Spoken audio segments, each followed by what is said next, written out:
thank you very much. I can't wait. I'm going home this afternoon. As in typical congressional fashion, went to the airport yesterday in Washington and put my wife on a plane going south, and I got on a plane going north. But I get to go home tomorrow, visit with my 84-year-old dad, who was born and raised in Poughkeepsie. And get to tell him I was pretty close, at least closer than where we are now, to where he spent a great deal of his life. And it's an honor to be here. I've never been to Syracuse. As a graduate of the University of Florida, I know Syracuse well from your sporting days. And I want to say thank you for the opportunity of being here. Before I begin, though, I really want to thank Anne Marie Burkle, your congresswoman here in this region, and tell you that she's already said, yes, I appointed her as the subcommittee chair for health, but it was a vetting process that didn't take long. Once I learned of her background, of her desire, of her willingness to do the work that the Veterans Affairs Committee needs to do, there was no question, even though she was brand new to Washington, that she was the type of person that we needed to lead the health subcommittee. Our committee has oversight over 300,000 employees in the VA. This year, when we finally, the House passes the budget, the Senate never passes a budget, but when we finally finish the spending side, VA's budget will be about $139 billion. A tremendous amount of capital, a tremendous amount of money that's invested in our veterans and in the sticks and bricks. Yesterday afternoon, we had an opportunity to go to the medical center here, talk to the individuals that are charged with the delivery of health care to our nation's finest. And again, I already knew about the facility. I already knew about the veteran population here in the Syracuse area because of Anne Marie Burkle. You know her history as a nurse, as an attorney, as a mother of six. She is used to hard work and long hours. And I don't have to even give the direction to her. She knows exactly what needs to be done and where to go. And so I want to say how proud I am to serve with her in the nation's capital as we try to do the things that you would expect us to do. Her door, I know, is always open. Don't hesitate to call. If you never have, you'll find that her staff is extremely accommodating, and she is as well. So I invite you. Her staff's probably sitting back there going, but I invite you all to call them quickly and often because they're ready, willing, and able to do what needs to be done. We're here today to talk about issues that are important. And Anne Marie said very clearly that although the VA is huge and it is a bureaucracy, but it can't do everything. And that's why the collaborative effort of many will help the delivery process be better for our veteran population, but the VA still has to be the one that's out in the lead. Has to be the one at the pointy end of the spear, delivering the services to the veterans. So I would say that as we are all aware of the fiscal constraints in Washington today, where the focus is right on the spending, and there are still those, I will tell you, that want to continue to spend and spend and spend. And the unfortunate thing is a lot of the spending that's taking place in Washington is mandatory spending. We can't really touch that. It's the discretionary dollars that we have the opportunity to affect and work, unless we really get down in the trenches and start working on some of the hot political issues that are out there. And hopefully, in the very near future, we will be able to come together from both sides of the aisle and truly start to work on issues that are important to this country. Because if we can't get our spending under control, we are going to have issues like we face today. Sequestration, which is a fancy Washington term for across-the-board cuts. where we said, look, if we can't do it ourselves collectively, we're just going to put a trigger mechanism in. And unfortunately, in the Budget Control Act, the agency that will get hit the hardest is the Department of Defense.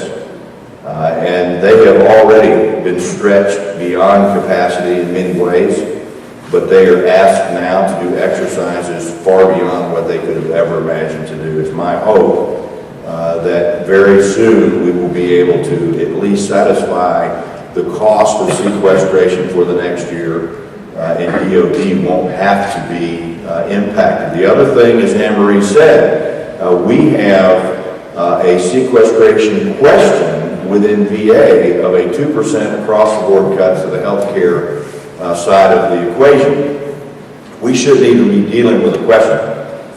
The issue at hand is there is actually a conflict in the law.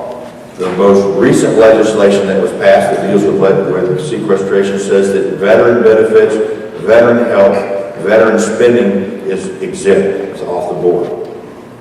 Unfortunately, back in the 80s, Veterans Affairs was part of the cuts. And so I've asked the White House over and over again to give me an answer, and I cannot get them to do that. And I hope that they are not intending to use it as a political leverage as we move closer to the November election. So that's why we have put a bill forward that does, in fact, stop sequestration as it relates to VA. I think everybody agrees, and if everybody agrees, we need to go ahead and legislate to take care of the issue so that we won't have a problem out there when it comes to dealing with the expenses of the VA.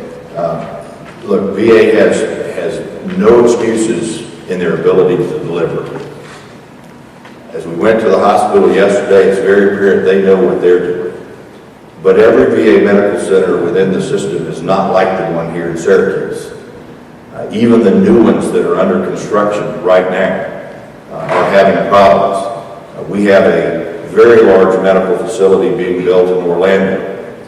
It probably stands a chance of being about $150 million over budget and 18 months late. We cannot afford those types of delays in providing the quality health care that VA is known for to our veteran population. So that's part of the oversight that this committee has. Yes, my community is home to a very large contingent of military, of all service branches. We didn't have a lot of Army until just recently, but now we've got the 7th Special Forces Group because of BRAC. They left Fort Bragg, and we now have every type of uniform that you can imagine, including a lot of foreign military officers that come through our part of the region. But the responsibility of VA is not just to deliver services themselves, but to work collectively through each of your organizations here at the home front. The active duty and those that wear the uniform, the Guard and the Reserve, as they go off and do what they have to do. And by the way, I was in Kabul and Kandahar on Sunday. This was my 13th trip, and my trips are a whole lot shorter than anybody that served over there. We don't spend a whole lot of time. A week is probably the longest amount of time, but you're not thinking when you're over there about the delivery of services for VA. VA is supposed to be prepared as you come back. And I'm concerned that VA is not ready for the surge that's coming home. Large numbers. As we continue to have the backlog of claims that are out there, now climbing again, we were using the number of 800,000, now the number's up to 900,000. All types of excuses are being used for why there's a backlog out there. It's unconscionable that we got some veterans that are waiting years for their disability claims to be adjudicated, and there has to be a better system. It can't be done the way it's been done for years and years and years. Somebody has to think outside of the box. You never know where that idea is going to come from to solve that problem. But The issue of delivery hit home last year. I guess it was in June of last year when I had a young Marine that testified before us.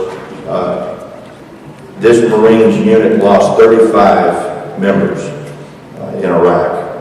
And when he separated from service in 2007, he struggled mightily to recover from what he had seen, what he had experienced emotionally, the loss of so many of his friends, and trying, when he got home, to reconnect to home and family and his community. In his efforts to cope, he turned to alcohol and drugs because he thought that was the best way, the easiest way, the quickest way for him to cope. And he sought help through the VA. But time and time again, the services that VA was able to provide were not what he really needed. And so, luckily for him and for many of us, he eventually turned to somebody else. It happened to be a faith-based organization in his community that was able to give him the treatment program that he needed, to confront the demons that existed, and to help him get back to leading a healthy, productive life. And during the hearing, he told us that VA cannot possibly take care of all of the hurting veterans on their own. And I believe that being able to utilize the resources of organizations not connected to the VA is necessary to help all veterans. And he was right. It's very true. And with all of you here this morning, coming together, beginning the conversation in your own backyard, I have full faith and confidence that veterans will be served better in this community, and for that I say thank you.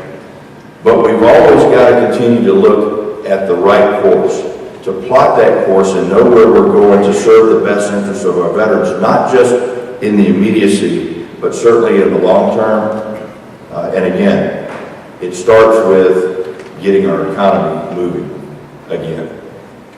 Veterans who served in the military have been hard. They actually are now enduring some of the nation's highest unemployment rates. That's why one of my top priorities, and I know Anne Marie's is as well, is to ensure the successful implementation of the bill that we passed, the President signed into law last year, called the Vow to Hire Heroes Act. We work across the aisle, Democrats and Republicans, to get this piece of legislation signed and to the President's desk. And the cornerstone of this particular piece of legislation provides 1 year of Montgomery GI Bill benefits to retrain nearly 100,000 veterans that are out there today that are not the younger veterans, but they're 35 to 64-year-olds.